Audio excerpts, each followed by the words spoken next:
Hello दोस्तों, मैं हूं प्रफुल्ल और आज हम ऐसे विषय पे बात करेंगे जो लोगों को खासा प्रभावित करता है और इस पे बहुत शास्त्रज्ञों ने अपने अपने थ्योरीज रखी है। तो चलिए शुरू करते हैं।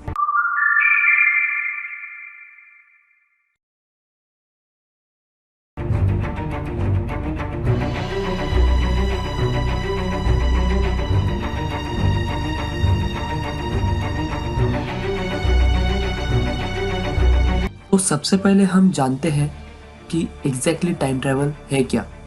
टाइम ट्रैवल तो आपको इन दोनों शब्दों से समझ तो आ ही गया होगा कि हम बात कर रहे हैं समय में यात्रा करने की। समय को बदला नहीं जा सकता, पर गति की मदद से हम समय में आगे या पीछे जा सकते हैं। इसी विषय पे अल्बर्ट आइंस्टाइन ने एक गणितीय थ्योरी रखी थी, पर यह थ्योरी कुछ ही लोगों के समझ में आई थी और हम भी बिना गणितीय ज्ञान के इसे समझ नहीं सकते। इसीलिए हम इसे सरल तरीके से समझने की कोशिश करते हैं। दोस्तों, समय और अंतरिक्ष यहाँ आपस में जुड़े हुए हैं। इसे ही हम स्पेस टाइम कहते हैं। अगर हमें स्पेस टाइम में सफ़र करना है तो हमें प्रकाश की गति से चलना होगा, मतलब 3 लाख किलोमीटर प्रति सेकंड। जैसे ही हम प्रकाश की गति पर पहुंचेंगे तभी हम टाइम ट्रैवल कर रहे होंगे। आइए इसे किसी और तरीके से समझते हैं। सोचिए, अगर हम किसी प्लेन में बैठे हैं और वो प्लेन प्रकाश की गति पकड़ लेता है तो हम टाइम ट्रैवल कर रहे हैं, पर यह अभी तक मुमकिन नहीं हुआ है। हम प्रकाश की गति यानी 3 लाख किलोमीटर पर सेकंड की गति के पास भी नहीं पहुंचे हैं। हमारा सबसे तेज स्पेसक्राफ्ट न्यू हॉरिजॉन्स प्रोब, जिसकी गति है 16 किलोमीटर पर सेकंड यानी 58,000 किलोमीटर सेकंड, यह उसके आसपास भी नहीं है।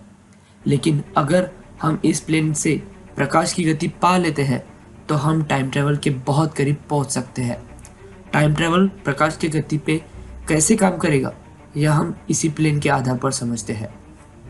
अगर प्लेन में कुछ यात्री बैठे हैं और यह प्लेन अब निर्धारित समय के लिए चलेगा।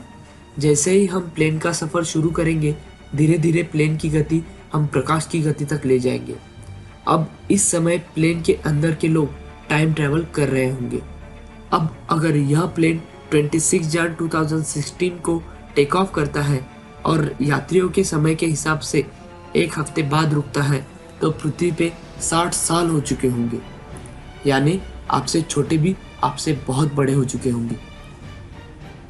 लेकिन हमें यह भी समझ लेना चाहिए कि फिजिक्स के नियम के अनुसार प्रकाश की गति से ज़्यादा की गति कोई नहीं ले सकता, और यदि हम मान लेते हैं कि उसी प्लेन का कोई पैसेंजर अगर प्लेन की डायरेक्शन में चलता है तो वो लाइट की स्पीड से भी ज़्यादा के स्पीड पर चल रहा होगा।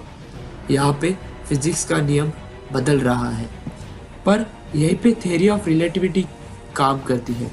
दरअसल प्लेन के अंदर का समय धीमा ही रहेगा, इसलिए वो पैसेंजर प्लेन की स्पीड से तेज नहीं भाग रहा होगा। दोस्तों, यहीं पे सवाल उठता है, क्या हम टाइम ट्रैवल कर सकते हैं या नहीं कर सकते? यह अभी भी सिर्फ थियोरेटिकल ही साबित हुआ है। टाइम ट्रैवल करने के और भी कई तरीके हैं, जिनमें ब्लैक होल और वर्म होल भी शामिल है। तो दोस्तों, अगर आपको हमारा ये वीडियो पसंद आता है तो लाइक, कमेंट और सब्सक्राइब ज़रूर कीजिए।